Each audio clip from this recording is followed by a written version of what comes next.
Hi, thanks for joining us today. After today's talk, we're going to start our Sunday Rumble. You'll be able to meet us online in a Zoom meeting and talk a little bit more about the talk today or whatever's on your mind. I'd certainly love to have you join us. The link will be posted at unity253.com. I hope to see you there at 11 o'clock today. Welcome to Unity of Tacoma. We are an online community with a physical presence here in Tacoma, Washington. And we've been saying that for an awfully long time. For about a year now, we've been saying that we are an online community. And the truth is that we haven't been. What we did was we built a container that we wanted to fill. We built a container of being an online community. And we've worked really hard over this past year to access the resources and the people that we need to create ourselves as an online community. I'm going to tell you a little bit more about that as we go along here. But what I want to tell you right this moment is that I am so blessed. I am so blessed. You have no idea how good my life is. If I could stop and count my blessings, we'd be here all day. I have a husband who I adore, who seems to adore me. He's retired, so he gets to stay home all day, and he takes care of the house, and he takes care of the yard. He's even doing my laundry now. I mean, that's a win, I'm here to tell you. I have not one, but two careers I love. I love going to work. I love going to work at the insurance company, and I really love coming to work here at Unity of Tacoma and getting to be with all of you and talking about spiritual principle, spiritual truth, and all of those warm, yummy things that have brought me to this place today where I can stand here and say, I am so blessed. I have 3 amazing kids, 2 of whom still live with me. They're adults, but they chose to live with their old ma. We get along so well, it boggles my mind. Today, I was talking to my daughter, and I can't even remember what happened, but I asked her, I'm like, how did you turn out so well? And I can't tell you what she said because my daughter can't make a sentence without interspersing it with more cuss words than a truck driver, but it basically boiled down to, well, I have a great mom. And I gotta tell you, there is nothing that feels better than that, to have your adult child say that they feel like they're a good person because of how I raised her. And it makes me feel really good as well because I know I really wasn't that fantastic of a mom. I have made so many parenting mistakes. If I could go back and do it all again, there are a million things that I would change about how I raised my kids. There were so many times when I knew I had completely blown it. And yet here they are. They turned out all right, and they're blessing me now with grandchildren. I am so blessed. But there was a time when I would not have been able to stand in front of you. There was a time I would not have been able to say, I am so blessed. In fact, when I was 11 years old, just a child, when I was 11 years old, I wanted to die. I was suicidal when I was 11 years old. I was so unattached to life that I wish it would just end.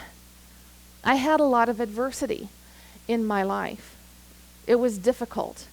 If you had asked me about my blessings, I couldn't have named one for you. And that sadness, that darkness resided with me for years. Easily another 20 years beyond that. Even when I had my beautiful children, I didn't love life. In fact, I wished I had the bravery just to end it all and make it go away and stop the pain. I had a lot of adversity in my life. I know I've told you guys my story many times about how I improved myself, about how I was probably one of the worst students there ever was. I was in survival mode when I was a kid. I was a terrible student.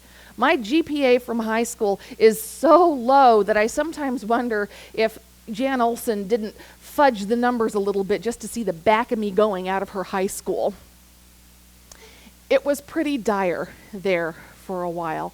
I wasn't a focused student because I had so much energy going into simply surviving in the life that I had been dropped into here on this earth. It really wasn't until I found New Thought, until I found the principles and practices that support what we do here at Unity of Tacoma, that started to turn around for me. I remember when I walked into my first New Thought church service, I had no idea what to expect, but I was awestruck at this woman standing at the front of the sanctuary and saying things that I had wondered about but had never given voice to. And I simply recognized the truth that she was speaking forward at that time. And I grasped onto that like a lifeline. I wanted what she had. And she talked about her adversities. And she talked about her doubts. And she talked about her mistakes, and yet she stood there and said, I am blessed. And for the first time in my life, I thought, I can do it. I can have a different life than I have now. And I learned about intentions. Every year here at Unity of Tacoma, we have a white stone ceremony where we set our intention for the year. And I began with very small intentions, things that I could watch unfold and know that I had achieved. Nothing namby-pamby, no, every day and every way my life is better and better. You can't really measure that, right? I started with money. That's a really good metric. I started with money because it was pretty easy. I didn't have any. And so I started thinking about being able to have a career. It didn't seem possible at the time that I could have a career, let alone one that I loved. But at that time, I wasn't even have the self-regard to ask for work that I loved. All I knew at that time was that I wanted the freedom that comes with having good finances. So I focused very much on that. I focused on making more money and becoming financially independent. Because what was happening right around that time was I was ending a rather poor marriage. It was a 14-year marriage. And I can't say, well, I was too young, I didn't understand, because it came on the tail end of a 1-year marriage that was also very poorly entered into. That's right, Carlton, David's number 3. I have a lot of practice in how not to do marriage, so David's a very lucky man. I know all of the things not to do in my current marriage, and I hope to be as much a blessing to David as he is to me, that's for certain. But it came at a cost. It came at the cost of overcoming adversity. It came at the cost of not having enough self-respect to ask for what I wanted in life. If you've been doing intention work for any amount of time, then you know that it's something that you arrive at through meditation, through mindfulness, through being open to what the will of God is for your life. And then once that's apparent, make a note of it somewhere. We like to write it in stone. We get serious about it at Unity of Tacoma. There's no going halfway here. We write it in stone. And then we simply pray on it and watch how the opportunities emerge. January 2019, I picked health for the first time. For the first time, I picked health. And I had no idea how I was going to achieve health because I had so many things that were insurmountable. But my history with this philosophy taught me that even with a miserable high school GPA, I could have a career that I love. 2 careers that I love.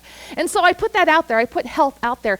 And what's amazing to me is how it continues to manifest. Even in January, when we were talking about building one brick at a time, and are you on the demolition team, and are you on the construction team, I talked about how that year was a year of prayer. That year was a year of just changing my mind about my health, about my body, about how God was expressing in, through, and as me, and that I felt shifts in my heart, but not in my waistline. Regrettably, that seemed to continue to expand. But having done the prayer work for a year, something changed. I became a different person, just as I had to become a different person to be in divine right partnership with David. Something within me had to change to become a healthier person, and I'm telling you, I can't even keep up with the results anymore. Every year at my other career, they have us go through what they call a biometric screening. And what I get for doing the biometric screening is I get a little discount on my health insurance premium, which is pretty sweet. And last year, when I went through it in 2019, I weighed 306 pounds. And that was right after I set my intention, and I know that I weighed 310 pounds about a week before that. And there really wasn't very much of a shift over 2019. And then now in 2020, I've been really busy, and I'm not really paying attention, but I do notice that my appetite has changed. The way I move my body and get more exercise has changed. And even though I'm not really paying attention to how many steps am I taking and how many calories am I eating, I couldn't tell you how many calories I'm eating. I did notice that I was starting to lose weight. I got on the scale and I was like 284, if I remember correctly. I couldn't believe it. I was under 300 pounds significantly. That was really exciting. And so I put a Post-it note up in my cubicle that said 275. That was my goal, 275. I look at it every day. I'm going to get under 275. That's my next little micro goal. And I got busy. We're doing a lot here. I have 2 careers. I've got family. I wasn't paying any attention. Biometric screening came around last week, and I weigh 264 pounds. Whoop, whoop. I'm not really doing anything. I mean, I'm not trying for anything. I simply said that I'm in partnership with Spirit for my health, and I will be a healthy weight, and I will be strong, and I will take care of myself, and it's going to be organic, and it's going to be easy. No calorie counting, no program with points and meetings, nothing like that. It was simply going to be a new way of existing in the world. And I knew there was an education piece, and so I hired a physical therapist to help me learn how to move and to get my strength balanced out, because my strength was unbalanced from one side to the other. And so I've done that, and I continue to do that work, and without even trying, honestly, something changed. All of it through the power of intention. All of it through allowing God to work in, through, and as me. And I remind you of this practice that we have, because sometimes we face adversity and we can't count it as a blessing because it hurts too much. It's too confusing. It's not in alignment with what we think of as spiritual. It's not warm and fluffy. It's not a lower number on the scale. It's not a higher number on the paycheck. It sucks. And right now, especially right here in this region, we're going through a state of emergency. Our state has been declared in a state of emergency, and things are changing, and hard decisions are having to be made, and it sucks. And it's not easy to see where the blessing could possibly be in what's going on around us. And this is not the first time we've been in a state of emergency somehow, and this is not the first time we've looked around and seen despair and wondered, where is the blessing? If everything is God, where is God in this? And when I look back over my life, and I look at my childhood that was so terrible for me I wanted to die, and when I look at a marriage that every year was worse than the year before it, 14 years of decline in relationship, in self-esteem. When I was in it, I couldn't see the blessing. But from where I stand right now, I absolutely see all the blessing. It was there. It was there. My daughter thinks I was an excellent parent. I'm so glad she thinks I am an excellent parent. I imagine that there are a lot of things that I wish I could have done differently, been a different person through. But I actually did okay. Right? Because everything is God, and God was working in, through, and as me in some way. And I know other people in my life have said to me, you were a blessing to me, even during that nasty time in my life. Even during that time when I didn't want to live on this planet, I was so miserable. At some point, somewhere, somehow, I was a blessing in someone else's life. And if that isn't a blessing for me, I don't know what is. And so there are some questions we simply can't answer. Why? Why is this happening right now? Why does it have to be difficult? And we have a lot of question about the future. What's going to happen with the economy? How are we going to all get through this? And what I have to say about it is this. There is a blessing in it. We may not be able to see it. We may not be able to know what it is, but there is a blessing in it. Unity of Tacoma has been setting high holy intentions for years. For years. We come together and we vision. We come together every month, the Board of Trustees, in prayer together for one another and for this community. Our chaplains pray daily for divine right outcome for this community, for this organization. The intention work has been done. My divorce was terrible, but I never would have met David or stepped into these careers if I had stayed in a terrible marriage. What we're going through is terrible. It's scary.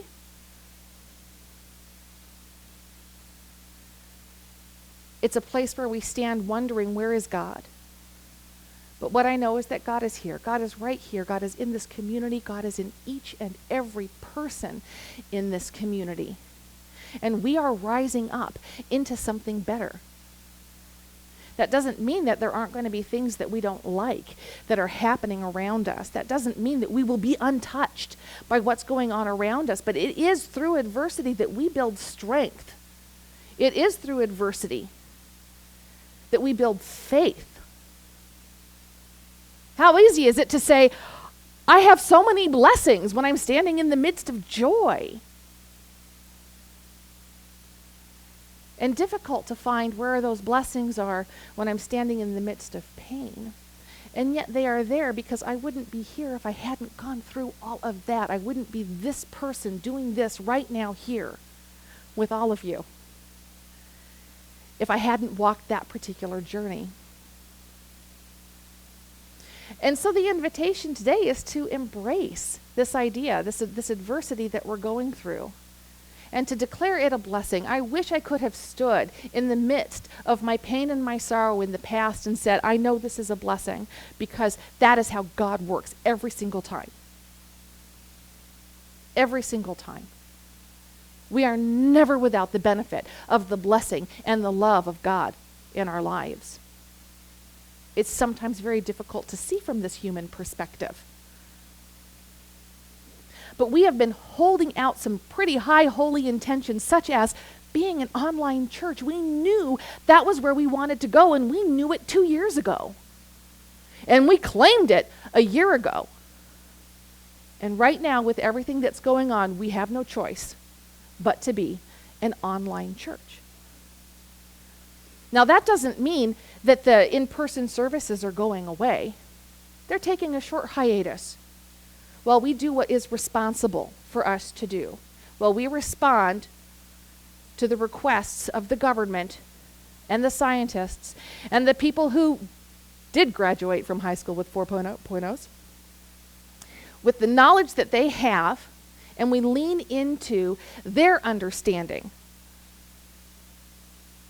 their expertise, and follow their advice for keeping everybody here safe, so that Unity of Tacoma can grow and thrive and continue on. It is not a stopping of what we're doing. We are not on pause. We're simply going in a new direction, a direction we've been thinking about for a very long time. And we have gathered the resources, the people to advise us, and the equipment to support us in becoming an online church. And because of what's happening around us, this is the direction that we must go in right now. And I'm excited for the opportunities. I'm excited for new ways of connecting with people. I'm excited about the Sunday Rumble that we're going to be starting, beginning this week. An opportunity to talk to one another about the talk, to get deeper with the spiritual truth.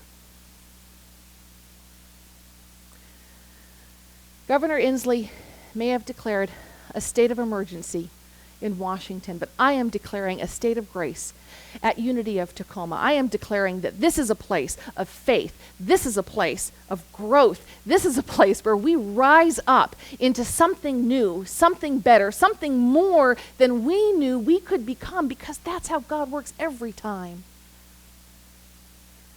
We set an intention, we don't know where it's going to lead us. But when you're truly Spirit-led, it will take you farther than you could even imagine for yourselves. So where are we going with all of this? I don't know. All I know is that I am willing to stand in a place of faith, to take on that state of grace and take the next step, to build one brick at a time so that we can all thrive together. Will you join me in prayer?